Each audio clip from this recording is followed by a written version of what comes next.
Dando continuidade, então, à nossa disciplina Estratégia de Competição Tecnológica, hoje nós vamos trabalhar no módulo 3, que é Modelagem da Competição Tecnológica.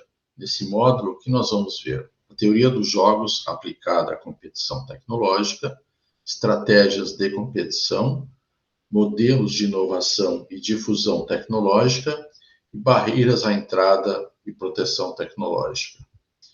Bom, teoria dos jogos aplicada à competição tecnológica. Nós já vimos alguma coisa sobre a teoria dos jogos. Relembrando, existem pelo menos 3 tipos de jogos que podem ser considerados nos negócios.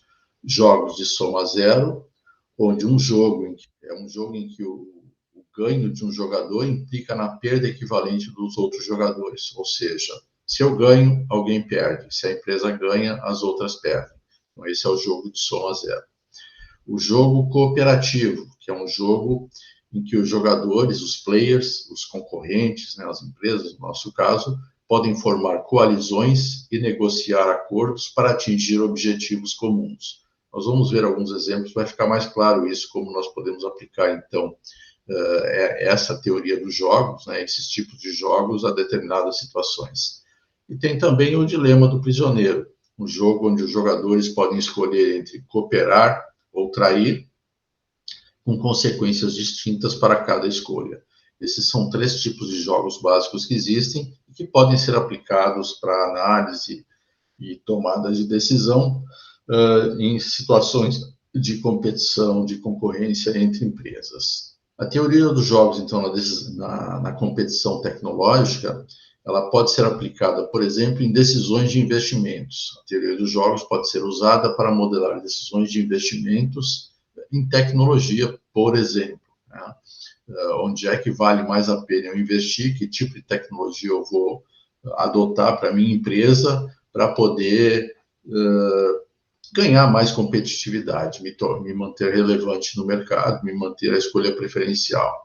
Pode ser aplicada a estratégias de precificação. Os jogadores podem variar seus preços em resposta às jogadas dos outros jogadores. É o que acontece muito no comércio, no varejo.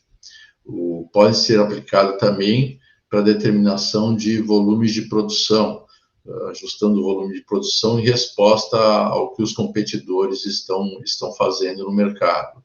Pode ser usada na partilha, no compartilhamento de recursos, para modelar essas situações onde uma empresa vai compartilhar recursos produtivos, recursos de entrega, seja o que for, com outras empresas. Em decisões de investimento, pensando em decisões de investimento, por exemplo, em bolsas, bolsas de valores, o equilíbrio de Nash ocorre quando há maximização de interesse entre compra e venda de ações. Lembrando, o que é o equilíbrio de Nash? É aquele equilíbrio onde eu tenho o melhor resultado para os 2 players, que estão dentro da equação sendo analisada, da situação sendo analisada. Não necessariamente o melhor resultado que eu poderia ter, se eu tomasse uma decisão individual. Eu preciso tomar uma decisão que, em conjunto, maximize o resultado, maximize a entrega para ambas as partes. Então, esse é o equilíbrio de Nash. É o que acontece muitas vezes em bolsas de valores, na tomada de decisões sobre investimentos, sobre compra e venda de ações. Em estratégias de precificação, eu posso já usar, por exemplo, um jogo cooperativo para chegar a melhores acordos entre o preço de aquisição e o preço de venda de produtos. É o que a gente vê muitas vezes, ou não vê, acontecendo em supermercados, onde você tenha, muitas vezes, um determinado tipo de produto, de mercadoria, com alguma promoção. Essa promoção certamente foi negociada entre o supermercadista, o varejista, e o produtor daquela mercadoria para valer durante algum tempo. Ali eles aplicaram, de algum modo, um jogo cooperativo. Eu disse que, às vezes, a gente não vê, porque não é incomum alguns produtos sumirem das prateleiras. Eu diria que muitas vezes, e depois eles voltam. Por que isso acontece? Provavelmente porque o varejista tentou negociar um preço de compra, de aquisição melhor, e o produtor não aceitou essa negociação, não topou esse jogo cooperativo. E, nesse caso, o varejista faz pressão tirando é uma possibilidade, faz pressão retirando essa mercadoria das prateleiras. Por outro lado, os clientes, os consumidores daquela mercadoria sentem falta e acabam reclamando, e o supermercadista acaba tendo que retornar com esse produto às prateleiras. Essa é uma possibilidade, mas é um caso em que não houve o jogo cooperativo. Quando há o jogo cooperativo, a gente percebe pela oferta de determinados produtos com um preço mais convidativo, né? Um preço melhor, com desconto. Né? Talvez até esses dois parceiros de negócio não percebam que fizeram um jogo cooperativo, mas é o que está acontecendo ali, é um jogo cooperativo sem sombra de dúvida.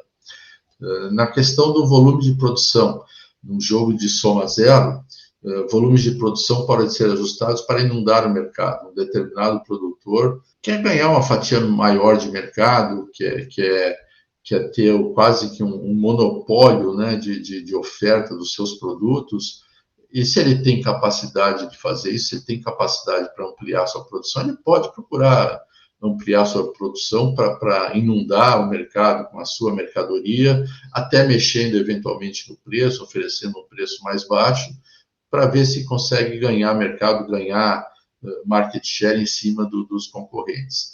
Ele estaria num jogo de soma zero, ele não está preocupado com o impacto disso para os seus concorrentes. Ele quer ganhar e ele vai fazer tudo que ele puder para ganhar, e ganhar significa que alguém tem que perder, algum concorrente ou os concorrentes mais diretos têm que perder, no caso, market share. Partilha de recursos também pode ser usado um jogo cooperativo, né, para se chegar a acordos para compartilhamento de recursos de produção.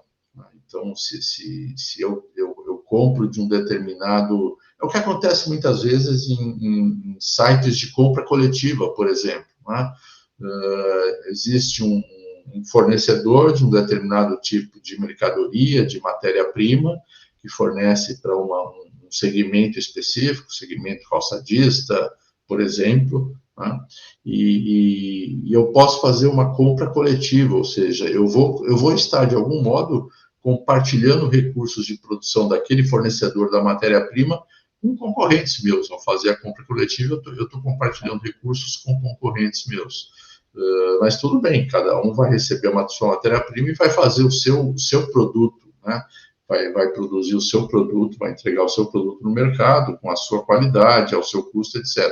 Mas eu estou compartilhando recursos daquele fornecedor de matéria-prima. Eu estou num jogo cooperativo, é o que acontece nesses sites de compra coletiva, que são comuns. Isso acontece na indústria farmacêutica, a gente poderia dizer, quando eu vou numa farmácia, né, comprar um tipo de mercadoria, tá? Não é incomum que exista uma união de farmácias pequenas para poderem comprar medicamentos a um preço mais baixo pelo volume que elas estão comprando. Elas estão compartilhando recursos no caso de produção daquele produto, daquela mercadoria, daquele medicamento, junto com seus concorrentes. Elas estão fazendo uma compra em conjunto para ganhar alguma coisa no volume de compra. Então, elas estão compartilhando esses recursos de algum modo. É um jogo cooperativo. Então, tem alguns exemplos que a gente vê aqui, como é que esses jogos podem acontecer. Eu diria que, em muitos casos, até eles acontecem sem que as empresas percebam que estão num tipo de jogo. Mas é importante a gente entender que a gente está num tipo de jogo, porque o resultado pode ser amplificado, até pode ser melhorado. Desafios ao aplicar a teoria dos jogos aos negócios. Um deles é: o mercado é imperfeito, existe uma imperfeição no mercado. A teoria dos jogos assume que os mercados são perfeitamente competitivos, mas nós sabemos que essa não é a realidade. Outro desafio é que as informações são assimétricas. Em muitos casos, os jogadores possuem informações assimétricas, que podem tornar difícil a aplicação da teoria dos jogos, que são informações assimétricas? Informações diferentes. Os competidores, os jogadores, os players têm informações diferentes, informações incompletas, informações até dúbias, né? E isso pode dificultar a aplicação da teoria dos jogos. E existe uma complexidade também no mundo, né? A teoria dos jogos é uma abordagem que tende a simplificar um mundo complexo, onde existe volatilidade, incerteza e ambiguidade, né? A teoria dos jogos não considera isso, ela considera um mundo mais perfeito, mais regrado, né? Mais previsível, o que também não é verdade. Então, de novo, nós precisamos entender que existem esses desafios que precisam ser considerados e até superados para que a teoria dos jogos possa ser bem aplicada nas relações entre dois ou mais negócios.